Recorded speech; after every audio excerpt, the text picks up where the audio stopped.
it's Kyra from KyraWilliamsFitness.com, and today we are doing upper back rows on an incline bench.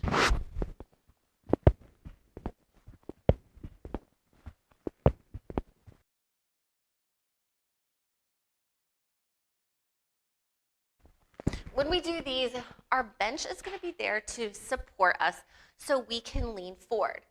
All we're going to do is bring our dumbbells. They're going to be really like right in front of your shoulders here, and you're pulling to your chest. So it's like the opposite of a chest press.